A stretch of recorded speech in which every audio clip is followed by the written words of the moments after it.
afternoon, yes. It's soon lunchtime, I know you're hungry and everything, but we'll run through this quickly because teens are important, aren't they? Every one of us pass through that stage in life when we're teens and we need somebody to hear us. We need somebody to really show us some love, show some attention, guide us through life. And so that's what we'll be looking at in catering to teens, all right? So, and it's all about this respect, accountability, because they're most sensitive at this point. People are most sensitive at the teenage years. Isn't that true? We waver in between thinking that, who am I? What am I about? Where am I going? What am I going to do with life? And that's what we think about. You can go to the next thing. So we'll talk about, let me just present. So we'll talk about, can I go to the next slide? So we'll talk about, in catering to them, we have to remember the stage they are in life. You can have some persons who are confused, some people who are excited. You know, when I remember a certain person, when they were like about 12 thereabout, they were saying they can't wait till next year because they will come 13 and them reach teenage years and them things that maybe freedom, something, I don't know, is an achievement for many persons when they reach teenage years. Isn't that true? Right? And so they have this part in life. So the first thing we're going to talk about, you can skip over the next one, that next slide, is that where they are in life. So we're going to have an interactive one so we can be through this quickly. So when you think about teenage, what comes to mind? Where they are in life? Yes. Where are they in life? Is it adulthood? Are there children still? Are they children or are they adults? See, I'm having very different conversations here. Some people saying young adults, some people saying children, some people say not really, because it's confusing. They're in a very confusing time of their lives, a very confusing time. So you see if them act up and them want big tomorrow and small today, you have to understand, give them that leeway. We have to understand that this is the stage they're at and they want to know themselves and find themselves. And as youth directors and youth leaders, this is our role, to help them to find themselves. So in understanding where they are, to the next slide, into understanding where they are, we have to look at, as Bishop showed, that we need to be mentors also to them because they're trying to find themselves. Most of you, everyone should have found themselves already, right? Right? They're figuring it out, and that's where teens are at this moment, finding themselves. So we have to be mentors to them. And so in our planning, we keep these two things in mind. That we have to understand where they are and plan accordingly. So the events should be opening up our eyes, like going to camp, as Bishop said, to seeing how we can understand how the teens operate. All right? Okay? So the next one is listen, right? All right, so there's a point where everybody, you maybe go through a struggle when you're a teen, and you just wanted to tell somebody and them hear it, right? And you're trying to find that one person in church, maybe you can tell them something, and they won't go tell it to somebody else. That should be us as youth leaders. They shouldn't even think twice to say, maybe we can tell auntie so-and-so, uncle so-and-so about the problems I'm having. Because we should be trustworthy and open to hearing from our youth. Isn't that so? Wouldn't you want them to be the first person they come to? And you know you're not going to spread them information all about the place? So that is it. You have to be that space. You have to create that space around you for that open and clear dialogue. You have to create the space of trust for them to know that you're not going to condemn them, but you're going to listen. It's not always about finding the results for them right away or finding the cure for the sickness or finding the solution to the problem. They want a listening ear first. Because remember, they're in the stage where they're trying to find themselves and they're saying, I just want to talk it and you'll hear them figuring it out. Because when I went to a counseling thing, you'd hear them figuring it out. They're just talking to you and slowly they're figuring things out on their own. So you have to be mindful not to do like what the parents do at home. Because you're trying to create that median between being a parent and being a confidant. All right? So that's a part of listening. Next thing is do not belittle the experience of teens. We get this a lot. This is what many teens complain about. They say that sister so-and-so say, I not go through nothing. We don't hear that all the time. When you're young, you not go through nothing. You're young, you don't experience life yet. And it's at this point where the experiences of life are nearly cemented in their minds. This is where they can get hurt, and if they think man is bad, this is the time when the little influence of TV saying that they must reject man and go to woman can affect them. This is the time of their life when trust is made or broken and they say, all right, this is my mantra. So if somebody hurt me, I gotta hurt them back.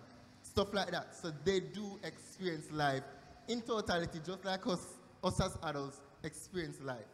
All right? So we can never belittle the teens. Some teens are faced with abuse. Some teens are faced with prostitution. They're faced with so many things, drug abuse, and we cannot belittle that. We can't belittle the experience. So if they come to us with experience, says that we think them now go through nothing, give them the benefit of the doubt that they're going through something. All right? Can we do that as youth leaders? Because they're at the stage fighting with self-identity, and they're really going through stuff.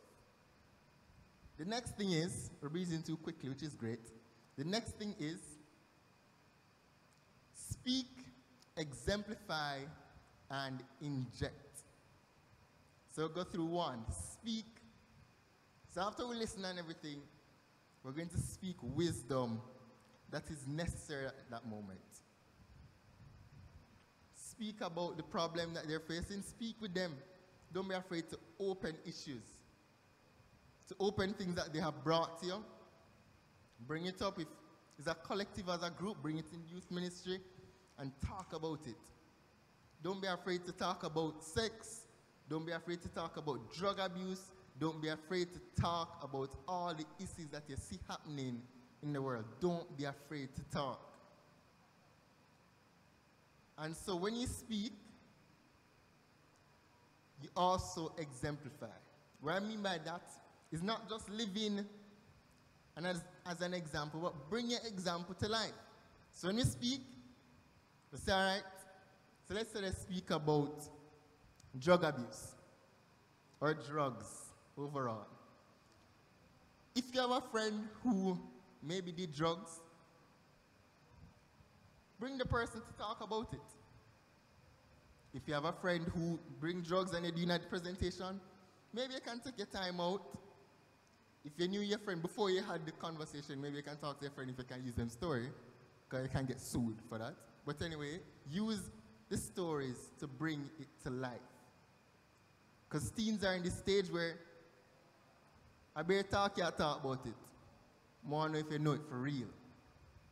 So bring these things into life for them. And then inject yourselves into their lives. So you won't just use blanket statements. You won't just use vague examples. But because you have injected yourself into their lives, you will understand. Get Facebook, get Instagram, chat to them, like them picture too. All of them You see, all if you don't think them going on save yet, still follow up and keep up to date. Keep involved in the life of the youth at all times, at the teens. Don't make them think that they must block auntie so-and-so or block uncle. Be there in their life. If they post, them just start Facebook, that's the best time you start like them pictures too. So therefore they start seeing you as being involved in their lives. Because it's not only about talking to them on a Sunday, but keeping engaged with them throughout their time period. With you or away from you. Got it? And so inject their lives. Like what them like. Find out why they like things. Find out why this is a liking of theirs, the passion, and get to know our teens. So we don't just give blanket statements in speech and vague examples. All right? And then the next one now is give teens the floor. How much of us remember the first time we get a chance to talk at youth ministry? Let me see your hands. Anybody remember the first time we get to talk at youth ministry? No? That's one person, two. Anybody get the chance when your youth director asks you to talk somewhere or do something? Anybody? Remember? Well, I guess, hopefully, you'll remember it. But this is what many persons remember. This is what persons will remember. When you put them on this platform and say, Alicia, go and do this for me, please. There's a level of responsibility that will be upon them, and they'll be grateful for that little moment when they were able to go and sing, to go and lead out devotion, to go and plan the program when they go home and they get to talk and plan the program and everything like that. Giving them the floor gives them responsibility. And you're going to be like Jesus. Remember Jesus says to go, therefore. So just like how he did it, that's a strategy of teaching them to take responsibility. Give them a mission. Give them something to do. Because in this teenage time, you want them to find themselves, but you also want them to find themselves in God. So if we give them the floor in the setting, maybe somebody is afraid to go and speak, chances are they're going to think about, how am I going to get to do this? And slowly, some might go and research how to public speak. Some might go and read the Bible and say, how I can get some confidence. Some might do different things, and it gets youth engaged. And you'll see talents growing, and the teens getting to know who they are in Christ and in the world as to what they can do, right? And that's our responsibility, to find the talents, find the little areas that they're good at, and give them the floor.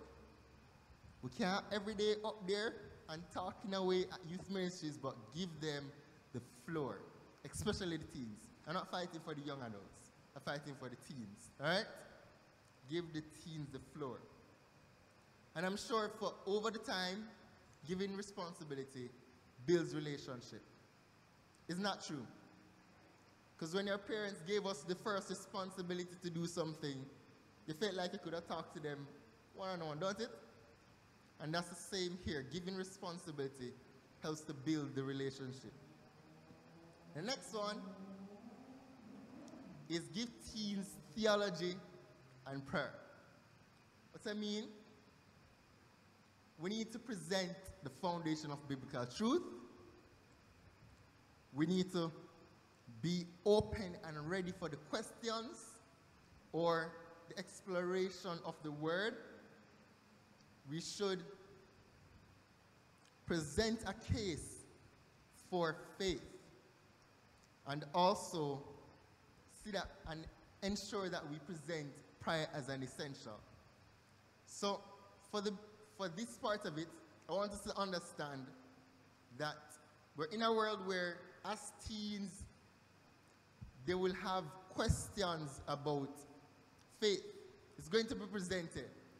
Some of the best shows have them questioning faith. Atheism is really strong. There's a show with young Sheldon. I love that show. It's with Big Bang Theory. But atheism is very strong in it. And so questions will come. And we have to be prepared. We have to be prepared to be able to talk about our faith with a strong case and being able to present and equip our young people, our teens, to be able to have faith and know that Jesus is real, what we believe in is not a fiction, not a fantasy, and that we can truly trust God. Isn't that true? So as youth leaders, if you can do NCBI, if that will help you, do it. So we can get some theologically sound persons in youth ministry. If it's that we need to go learn about apologetics, do it. Because when they go to university, some of the teens start university at 18, 17, and we can't afford to lose teens because we never get a chance to challenge them in the scripture or weren't able to answer the questions. And even with that, we should push our teens to also research it for themselves. But we need to be equipped to answer questions, right? And ensure that prayer is shown. As Richard would have presented, teaching the youth members how to pray is essential. Teaching them prayer is essential. Talking to Jesus will save their lives, I'm telling you. All right? So we do that. The last one is be you, but plan as a youth leader. So you're going to be open to your youth groups, you're going to be open to your teens, but to an end. I never tell you go and tell them all your business and discredit yourself, but be as open and transparent as possible. And in talking and being open, you strategize. All right, I'm hearing among my teens that they're having a problem with believing Jesus. Some people having some doubts here and there. Strategize how we plan. All right, let's find some ways of talking about faith in our youth ministry or having games surrounding it where things can be explained and so on. We have to strategize and be able to present to our youth, right? And also be new and planning. Ensure that as youth leaders, we have one-to-one. Collective youth ministry is great and everything like that. But if you can single out persons and get to talk to them, mentor them, get what's happening around them. As teens, they need that. Because in a group, people can hide, right? In a group, it's hard to go and pick out somebody and see what's going on in their mind. I can't tell what's happening right now on everybody's facial expression. But one-on-one, I maybe could figure out what's happening with you. Isn't that true? So that's how we have to look at our teens. It's not just about going to youth ministry and having great product, great plans, great everything, but also plan for the individual person. To meet with them, know what's happening in their life, right? And that is very essential. Last thing is the last thing is that I want us to have more contact time with our teens. It's more about the more contact time we have, the more influence we might have. Because more contact time is outside of church. They come to church on Sunday. They come to church on a Friday night. Many of them don't come Bible study, nothing else, nothing else. But if we can increase the contact time, And God has been so gracious to us. Even though Corona is bad and everything, but God has been so gracious. Many of our churches have moved online and now has become social media, has a social media presence, right? So that's where we can use to increase contact time and talk to our youth. All right, everybody? So in doing all this, try our best to get one-on-one with our youth. So as I close now, I want to see if anybody gets anything, because I saw 1 and 2 writers, which is good. So just give me one thing you got from it. Yes. Listen, listen, listen. Never heard a thing.